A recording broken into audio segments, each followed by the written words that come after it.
Welcome students ये video 9th class के students के लिए है।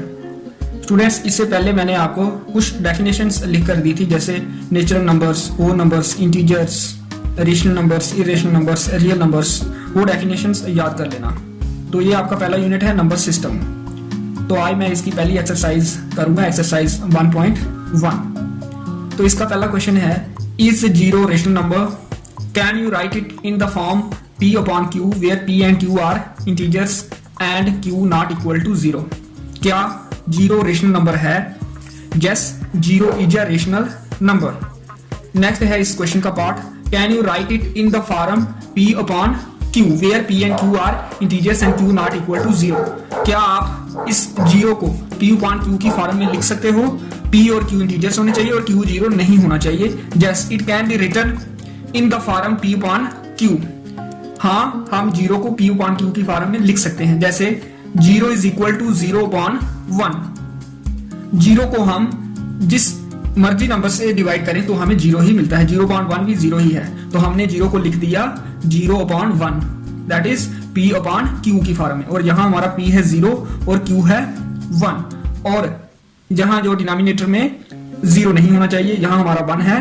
इट मीन्स डिनोमिनेटर में जीरो भी नहीं है, तो हमने जीरो को P upon Q की फॉर्म में लिख दिया। इट मीन्स हम लिख सकते हैं जीरो को P upon Q की फॉर्म में।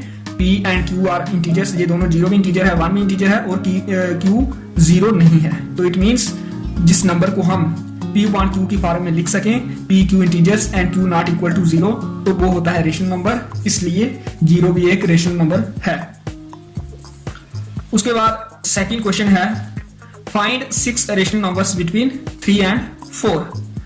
तो जब भी आपको रेशनल नंबर्स फाइंड करने हो दो नंबर्स के बीच, तो उसके एक से ज्यादा मेथड हो सकता है। मैं यूज करूंगा इक्विवेलेंट रेशनल नंबर्स का कंसेप्ट। किसी भी रेशनल नंबर के इक्विवेलेंट रेशनल नंबर फाइंड करने हो तो हमें क्या करना पड़ता है, जहां उस रेशनल नंबर को मल्टीप्लाई करना पड़ता है एक ऐसे रेशनल नंबर के साथ जिसका न्यूमरेटर डिनोमिनेटर सेम हो, जहां डिवाइड कर सकते हैं। तो मैं मल्टीप्लाई करके इक्विवेलेंट रेशनल नंबर फाइंड करूंगा, और उसके बाद फिर इन बिटवीन रेशनल नंबर्स हम फाइंड करेंगे। जैसे क्वेश्चन करते हैं, फिर आपको समझ आएगी। 3 और 4 के बीच में हमें 6 रेशनल नंबर फाइंड करने हैं। तो जितने रेशनल नंबर फाइंड करने हैं उसमें एक ऐड करना है, 6 फाइंड करने हैं, तो 6 + 1 7। 7/7 के साथ मल्टीप्लाई करना है दोनों नंबर्स को, जो भी नंबर्स हैं। 7/7 कैसे आया, ये देखिए कि 6 रेशनल नंबर्स फाइंड करने हैं, तो 6 में एक ऐड किया 7, तो 7/7 के साथ मल्टीप्लाई इसको भी करना है, इसको भी करना है। 3 को हम 3/1 लिख सकते हैं, और फिर मल्टीप्लाई किया 7/7 के साथ, तो 3 × 7 21, 7 × 1 7। 3 को हम 21/7 भी लिख सकते हैं। अगर हमारे पास 21 एप्पल्स हों और हमें बांटने हो 7 बच्चों में, तो उनको 3 मिलेंगे। इट मीन्स 21/7 और 3 एक ही नंबर है, खाली देखने में ये अलग हैं। तो इसलिए इनको हम बोलते हैं इक्विवेलेंट रेशनल नंबर्स, मतलब इनका मीनिंग सेम है।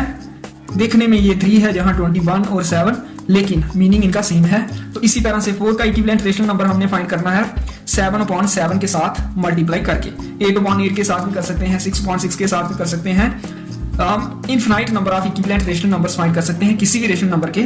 तो जहां हमने एक ही फाइंड करना है, और वो कैसे फाइंड करना है, अगर 6 रेशनल नंबर्स फाइंड करने हैं तो 7/7 के साथ, दोनों को, 4 को भी 7/7 के साथ। 4 7 = 28, 1 7 = 7, तो 28 एप्पल्स हों, 7 में बांटने हों, तो उनको 4 मिलेंगे। तो इट मीन्स 4 और 28/7 इक्विवेलेंट रेशनल नंबर्स हैं। तो सबसे पहला काम है इस क्वेश्चन में 3 और 4 के इक्विवेलेंट रेशनल नंबर्स फाइंड करना बाय मल्टीप्लाइंग विद 7/7। उसके बाद 6 रेशनल नंबर फाइंड करने हैं। तो कैसे फाइंड करने हैं, डिनोमिनेटर उन 6 रेशनल नंबर का साथ ही होगा। 21 और 28 में डिफरेंस है, 28 - 21 7। तो एक 22 के साथ, एक 23 के साथ, एक 24 के साथ, एक 25 के साथ, एक 26 के साथ, और एक 27 के साथ, ये 6 रेशनल नंबर्स हमें मिल जाएंगे।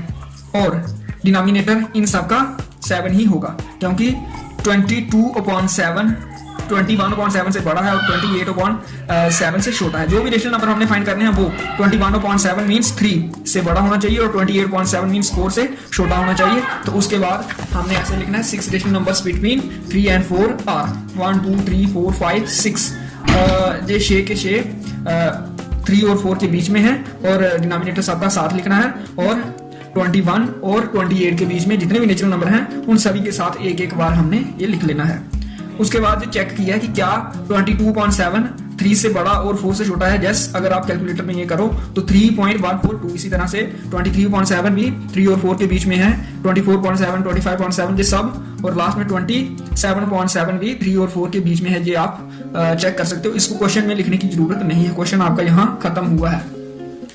उसके बाद क्वेश्चन नंबर 3 है find 5 rational numbers between 3/5 and 4/5। 3/5 को 6/6 के साथ हमने मल्टीप्लाई करना है। 5 रेशनल नंबर्स फाइंड करने हैं तो 6/6 के साथ मल्टीप्लाई करके इक्विवेलेंट रेशनल नंबर जो भी रेशनल नंबर्स हमें मिले हैं उन दोनों का इक्विवेलेंट रेशनल नंबर फाइंड करना है। y multiplying with 5 + 1 that is 6।